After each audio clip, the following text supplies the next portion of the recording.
શિયાળાના દિવસો ચાલુ થઈ ગયા છે અને દિન પ્રતિદિન ગરમી વધતી જાય છે. શહેરીજનોની સુખાકારી માટે રાજકોટ મ્યુનિસિપલ કોર્પોરેશનના ભારતીય જનતા પાર્ટીના શાસકો દ્વારા રાજકોટના સેન્ટ્રલ ઝોન, ઈસ્ટ ઝોન અને વેસ્ટ ઝોનની અંદર જે મુખ્ય કચેરીઓ છે ત્યાં આધાર કેન્દ્રની અંદર લોકોને તડકામાં ઊભું ન રહેવું પડે એના માટે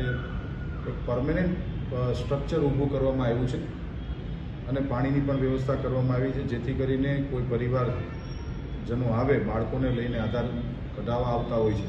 છે એને તકલીફ ન પડે એના માટેની આખી આ મહાનગરપાલિકા દ્વારા વ્યવસ્થા અમે લોકોએ પરમેનન્ટ સ્ટ્રક્ચર દ્વારા ઊભી કરવામાં આવી છે. અત્યાર સુધી ત્યાં મંડપ ને ખુરશી જે ભાડે લઈ આવવામાં આવતા હતા, કેટલી બચત થશે? મંડપ અને ખુરશી, એર કુલર, પંખા આ બધું રાખતા હતા, પરંતુ હવે પરમેનન્ટ સ્ટ્રક્ચર ઊભું કરીએ છીએ, જેથી કરીને ખર્ચ તો ઠીક છે, એટલો બધો બહુ ખર્ચ નથી,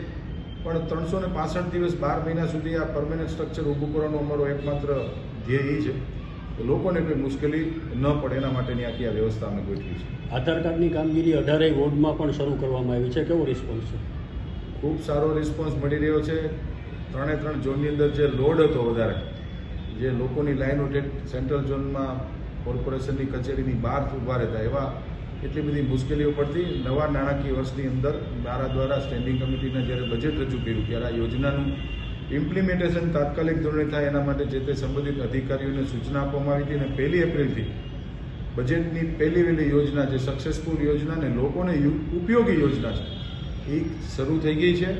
આપ સૌ મિત્રોના માધ્યમથી, આપ સૌ ઇલેક્ટ્રોનિક મીડિયાના માધ્યમથી રાજકોટના શહેરીજનોને મારું હાર્દિક નિમંત્રણ છે અને આહવાન પણ છે કે જે આપને આધાર કાર્ડની કોઈ પણ કામગીરી કરવી હોય તો તમારા નજીકની વોર્ડ ઓફિસે, જે રાજકોટ મ્યુનિસિપલ કોર્પોરેશનની એક સ્માર્ટ વોર્ડ ઓફિસ બનાવવામાં આવી,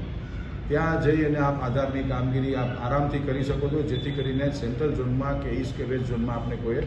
ધક્કા ખાવા ન પડે.